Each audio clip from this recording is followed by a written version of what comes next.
आणि मुंबईकरांसाठी मोठी बातमी, कारण मुंबईकरांचा रिक्षा आणि टॅक्सीचा प्रवास आणखी महाग होणार आहे। रिक्षा आणि टॅक्सीच्या दरामध्ये 3 रुपयांची वाढ होण्याची शक्यता आहे। परिवहन खात्याचा 3 रुपये भाडेवाढीचा प्रस्ताव आहे। MMRTA या संदर्भात निर्णय घेईल।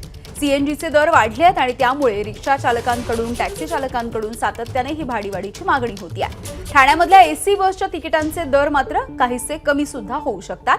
भाडेवाढीला मान्यता मिळाली तर रिक्षाचं कमीत कमी भाडं हे 26 रुपये असेल आणि टॅक्सीचं कमीत कमी भाडं हे 31 रुपये असेल। अतिरिक्त मुख्य सचिव या आठवड्यामध्ये या प्रस्तावावरती निर्णय घेतील।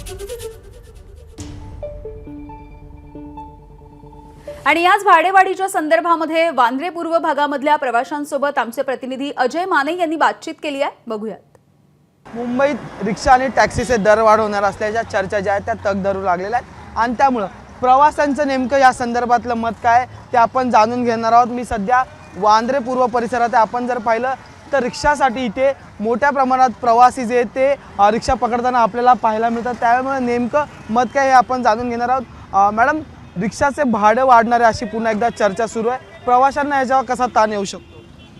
आता काय सांगू नाही शकत, असंच मागत आहे रिक्षा जे आम्ही घेतात। आता पुढे काय सांगू शकतात? नाही वाढले पाहिजे, आताच माग आहे, काय वाढून काय आपल्याला बेनिफिट होणार आहे? आणखी ताई सुद्धा आहेत। ताई, मॅडम, इतनी महंगाई है और ऊपर से फिर से बढ़ाएंगे तो कैसे होगा? इवनिंग में भी हमको ठीक से आने नहीं मिलता है, ट्रैफिक है इतना, एक डेढ़ घंटा जाता है यहाँ पर आने के लिए, और कितना पैसा बढ़ाएंगे? बढ़ेगा तो ऑफकोर्स प्रॉब्लम तो होगा यार।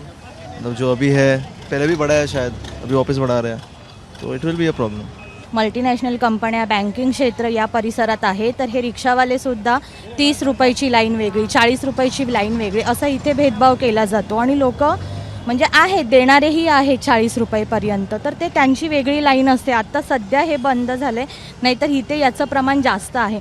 मग याचा फरक कोणाला पडणार आहे? सर्वसामान्य लोकांना। तुम्ही पगारवाढ करणार नाही आहे सर्वसामान्यांची, तुम्ही महागाई वाढवणार आहात आणि इथे त्यांच्या खिशाला कात्री पण लावणार आहात, तर हे योग्य नाहीच आहे। आता रिक्षाची दरवाढ मुंबईकर मान्य करणार की नाही हा सुद्धा महत्त्वाचा प्रश्न ठरणार आहे। व्हिडिओ जर्नलिस्ट गजानन बाळापूरकर सह मी अजय माने, एबीपी माझा, मुंबई। एबीपी माझा, उघडा डोळे बघा नीट।